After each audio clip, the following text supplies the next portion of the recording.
नमस्कार साथियों, मयूर education YouTube channel में आपका स्वागत है। आज हम पढ़ेंगे 10वीं क्लास की साइंस का यूनिट पहला। इसमें हम देखेंगे भोजन एवं मानव स्वास्थ्य, फूड एंड ह्यूमन हेल्थ। तो हम इसके अंतर्गत किस प्रकार हमारे लिए संतुलित, शरीर के लिए संतुलित भोजन की आवश्यकता होती है, और यदि वह भोजन नहीं होता है तो हम किस प्रकार बीमार पड़ जाते हैं या कुपोषण के शिकार हो जाते हैं। तो सबसे पहले हम देखेंगे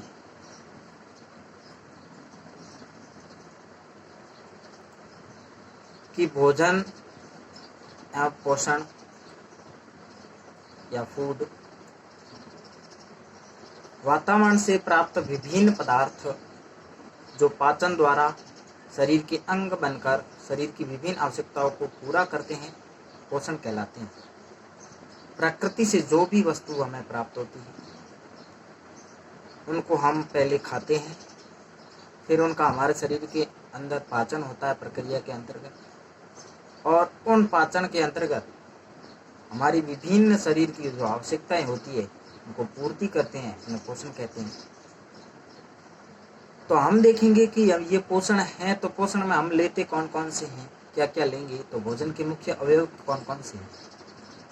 तो सबसे पहले हम देखते हैं भोजन के मुख्य अवयव कार्बोहाइड्रेट, प्रोटीन, वसा, खनिज लवण, विटामिन व जल है। कार्बोहाइड्रेट, प्रोटीन, वसा, खनिज लवण और विटामिन जल। तो हम देखेंगे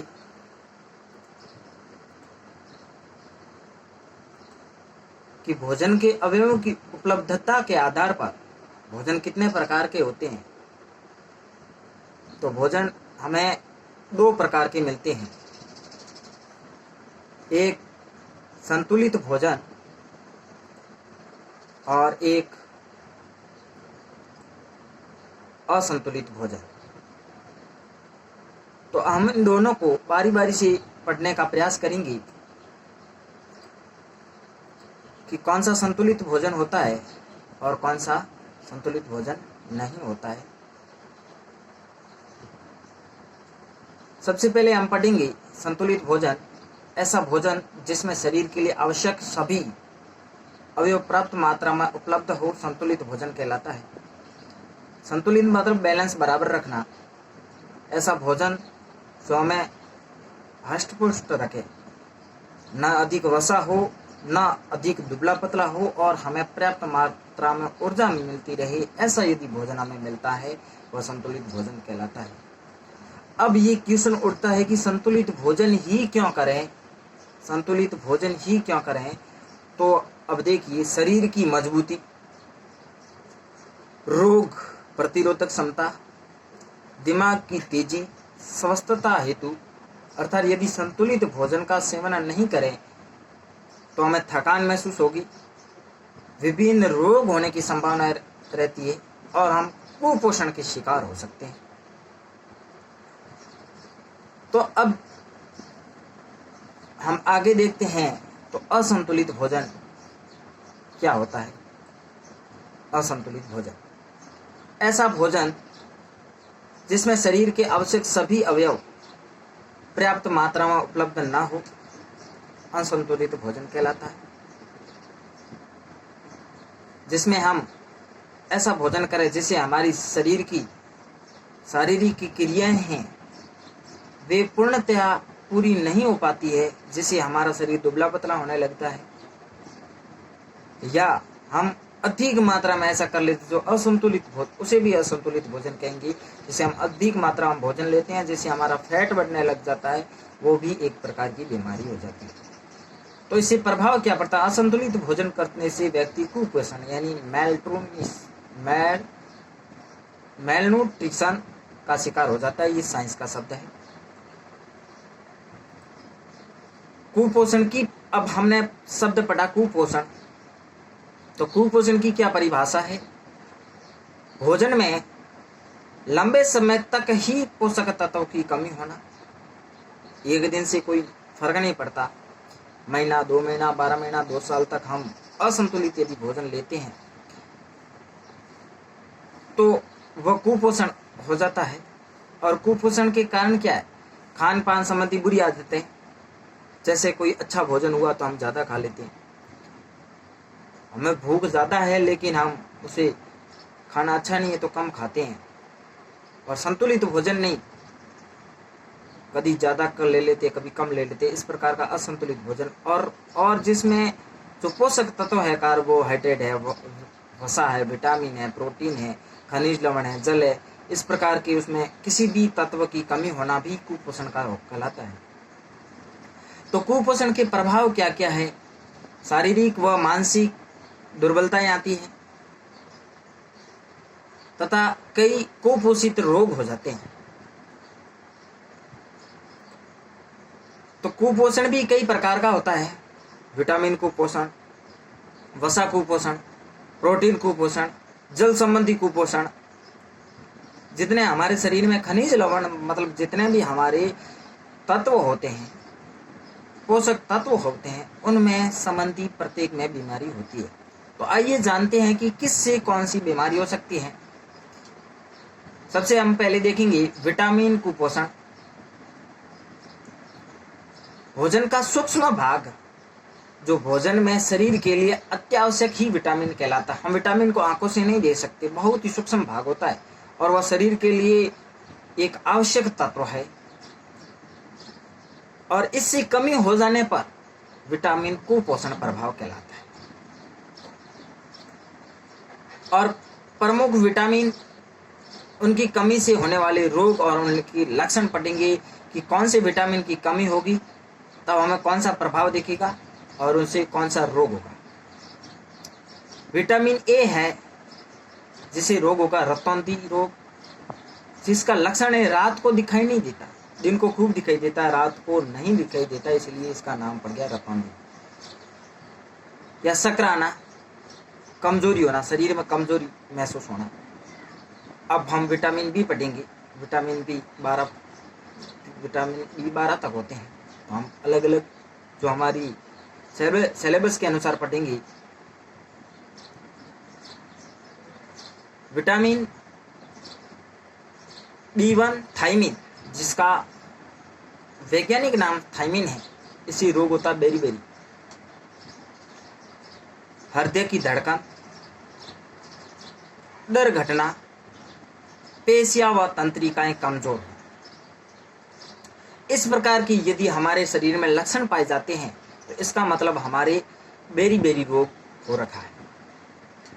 अब हम आगे पढ़ेंगे B2, जिसको कहते हैं राइबोफ्लाविन। रोग होता है राइबोफ्यूनोसिस, जिसकी लक्षण होता है मुख व होठ की त्वचा का फटना, स्पर्म में कमी। इस प्रकार यदि कोई रोग होता है तो हमें ये पता चलेगा कि ये विटामिन बी की कमी से हो रहा है।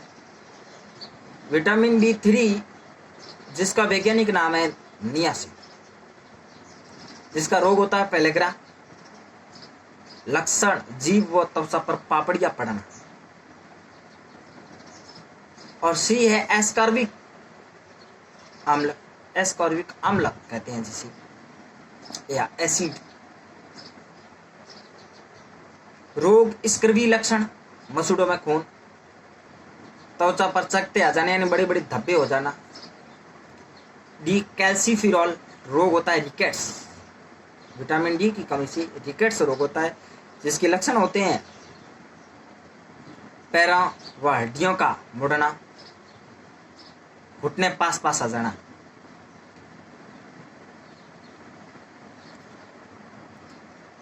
और विटामिन के बाद हम पढ़ेंगे प्रोटीन कुपोषण,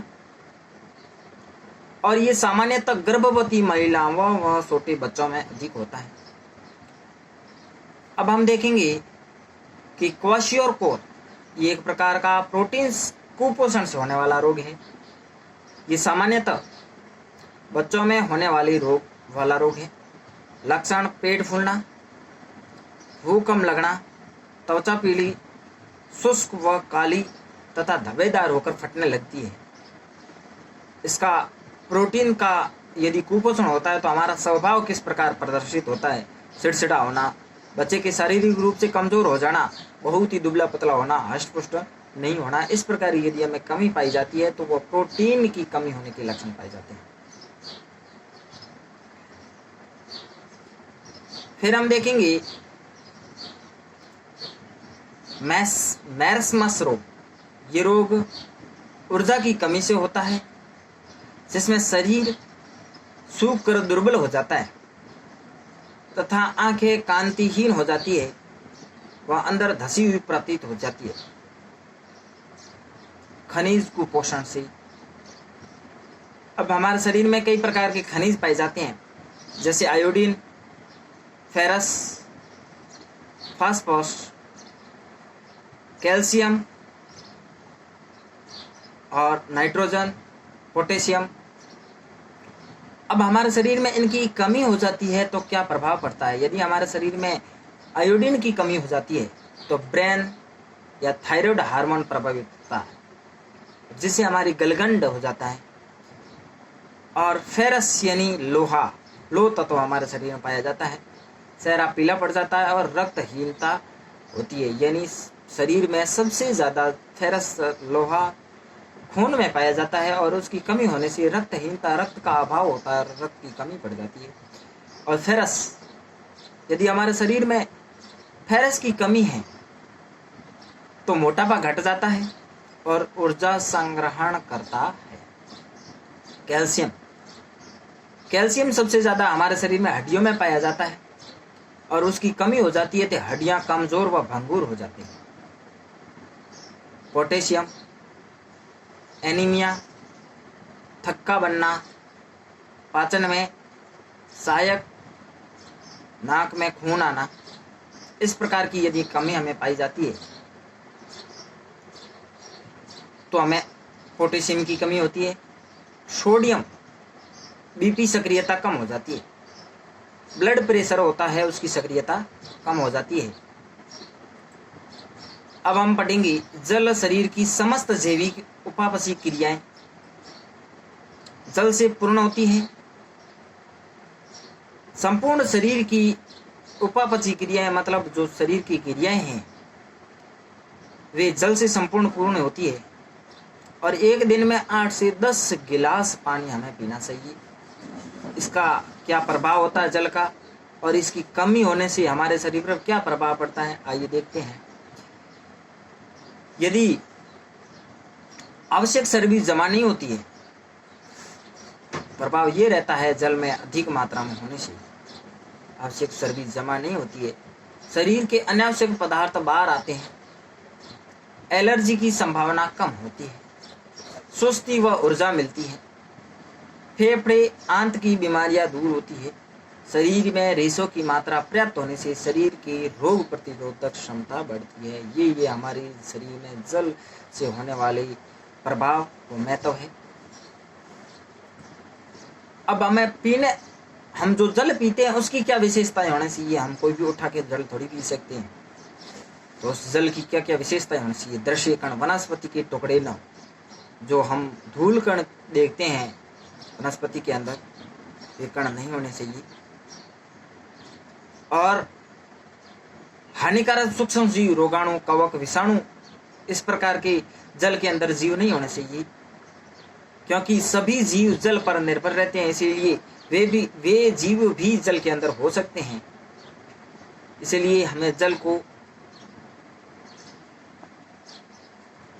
शुद्ध करके पीना चाहिए और उसका pH 7 होना चाहिए। शुद्ध जल का pH 7 होता है। यदि हमारे कम हो जाता है तो वो अम्ल हो जाता है, और ज़्यादा हो जाता है क्षारीय हो जाता है, जो दोनों प्रकार से शरीर को हानि पहुंचाता है। पर्याप्त O2 की मात्रा युक्त जल होना चाहिए, ऑक्सीजन युक्त जल होना चाहिए। दूषित जल के प्रभाव से हमारे कौन कौन से रोग हो सकते हैं? देखिए, विषाणु, जीवाणु, प्रोटोजोआ, कृमि आदि जल को प्रदूषित करते हैं। किसी प्रकार का जीव यदि जल में रहता है तो जल को प्रदूषित करता है, और प्रदूषित शरीर हमारे शरीर में जाके हमारे शरीर में रोग उत्पन्न कर देता है। इससे होने वाली बीमारियां कौन कौन सी है? दूषित जल से होने वाली बीमारियां हैजा, Pisces, hepatitis, flu, cholera, typhoid, पीलिया आदि है। बाला व नारू रोग एक प्रकार का रोग है। इसका रोग जनक है, ये रोग जनक है ड्रैकनकुलस मेडिसिन्स कर्मी। ड्रैकनकुलस मेडिसिन्स कर्मी है और मादा परजीवी है, परपोषी। ये मनुष्य में इसका संक्रमण हो जाता है, ये मनुष्य के सरोवर में रहता है, ये परपोषी है। और इस रोग सन 2000 में के बाद भारत में नारू उन्मूलन हो गया था। स्वास्थ्य की और किस प्रकार की समस्या हो सकती है? मोटापा, शरीर वसा का अत्यधिक मात्रा में शरीर, यदि हमारे शरीर में अधिक मात्रा में वसा एकत्रित हो जाता है तो मोटापा बढ़ने लगता है और इसे BMI द्वारा मापा जाता है। BMI में व्यक्ति के शरीर के भार की लंबाई व अनुपात से ज्ञात किया जाता है और BMI का फुल फॉर्म है बॉडी मास इंडेक्स और BMI की इकाई ही है kg प्रति मीटर स्क्वायर। और मोटापे के प्रमुख कारण क्या क्या है? ऊर्जा का अधिक सेवन व कम उपयोग, चर्बी युक्त भोजन करना, जंक फूड, कृत्रिम भोजन लेना, कम व्यायाम व स्थिर जीवन यापन, अल्पक्रियता। हम किसी भी वस्तु का अधिक सेवन कर लेते हैं, वसा युक्त चर्बी युक्त अधिक भोजन कर लेते हैं या पुराना जंक फूड कर लेते हैं, कृत्रिम भोजन जो हमें कृत्रिम प्रकार से बनता है, जो प्राकृतिक नहीं बनता है, वह ले लेते हैं और हम व्यायाम नहीं करते हैं और स्थिर जीवन यापन कभी भोजन कभी करते हैं, कभी सुबह कर लेते हैं, कभी सुबह ना करके शाम को कर लेते हैं, कभी दोपहर को कर लेते हैं। हमारे खाने का समय यदि दोपहर को 2 बजे का है और हम भोजन 4 या 5 बजे कर रहे हैं तो इस प्रकार का हमारे मोटापा का कारण भी बन सकता है और कमजोर भी हो सकता है। प्रभाव है हृदय रोग हो जाता है, मधुमेह शुगर रोग हो जाता है, श्वास व निद्रा की समस्याएं आती है। मोटापा ज़्यादा होने से नींद ज़्यादा है। रक्तचाप, ब्लड प्रेशर, रक्त द्वारा रक्त वाहिनियों की भित्तियों की विपरीत लगने वाला दाब को रक्तचाप कहलाता है। रक्त नलियों में स्पीड से आता हुआ रक्त की भित्तियों पर दबाव डालता है और इस प्रकार का दबाव को रक्तचाप कहते हैं। इसकी मापने की इकाई है सिस्टोलिक, डायस्टोलिक रक्तचाप। ऊपर की धमनियों का दाब, नीचे की धमनियों का दाब, ऊपर की धमनियों का दाब बट्टी नीचे की धमनियों का दाब। उदाहरण 120/80 सिस्टोलिक मनुष्य साधारण रक्तचाप होता है, 120/80 सामान्य मनुष्य का रक्तचाप होता है। और इसे मापने का यंत्र है रक्तचाप मापी स्पाइगोनोमैनोमीटर, आविष्कार किया स्टीफन हेल्स ने किया। और रक्तचाप के 2 प्रकार के होते हैं, उच्च रक्तचाप भी होता है और निम्न रक्तचाप भी होता है।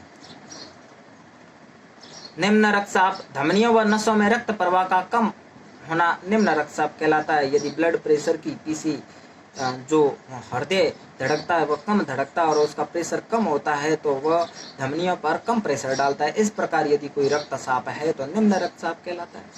और इसके प्रभाव है मस्तिष्क व हृदय गुर्दों में O2 का कम पहुंचना, ऑक्सीजन का कम पहुंचना व इनका लंबे समय बाद क्षतिग्रस्त हो जाना। जो हमारे शरीर में है ऑक्सीजन कम पहुंचेगी तो ये क्षतिग्रस्त हो जाएगी। और उच्च रक्तचाप धमनियों व नसों में रक्त प्रवाह का अधिक होना उच्च रक्तचाप कहलाता है। ब्लड में हृदय द्वारा ज्यादा प्रेशर डाला जाता है और नली छोटी हो जाती है, जिससे उसमें ज्यादा प्रेशर डालता है उसी उच्च रक्तचाप कहते हैं। जिस प्रकार बड़ी मोटर होती है 2 की और उसमें नली छोटी वाली लगी होती है तो वो प्रेशर ज़्यादा डालती है तो उसको फटने के चांस बन जाते हैं। इसी प्रकार ये भी ज़्यादा प्रेशर डालने से छोटी नली होती है तो उसमें फटने के चांस रहते हैं। और इसका कारण है चिंता, क्रोध, ईर्ष्या, भ्रम, अधिक भोजन, घी, चीनी, अचार, मादक इस प्रकार की यदि हम लेते हैं तो हमें ज़्यादा होता है। और प्रभाव पदार्थों का सेवन कम करें, सेवन और कम। व्यायाम श्रमहीन होने से और इससे व्यक्ति की असमय की मृत्यु की संभावना रहती है। पोटेशियम, कैल्शियम और मैग्नीशियम को पर्याप्त मात्रा में भोजन लेना, व्यायाम, योग, ध्यान, प्राणायाम करना और धूम्रपान, मदिरापान कम करना। व्यायाम और योगासन ज़्यादा करना, पोटेशियम, कैल्शियम और मैग्नीशियम का सेवन ज़्यादा करना, क्योंकि इसे हमें पता नहीं चलता है, लेकिन हम जिस तत्व में, जिस भोज्य पदार्थ में कैल्शियम, पोटेशियम व मैग्नीशियम हो, उन्हें ही ज़्यादा सेवन करें। और धूम्रपान, मदिरापान बिल्कुल भी नहीं करना चाहिए। अब आते हैं तंबाकू का। तंबाकू का वनस्पतिक नाम है निकोटिना टोबेकम। तंबाकू का कुल है सोलेनेसी और उपयोगी पादप भाग पत्तियां हैं जिसे खाते हैं। 1 से 8% अल्कोहल होता है। प्रमुख अल्कोलॉइड, तंबाकू में प्रमुख रूप से निकोटिन अल्कोलॉइड पाया जाता है। और तंबाकू किन किन के रूप में होता है?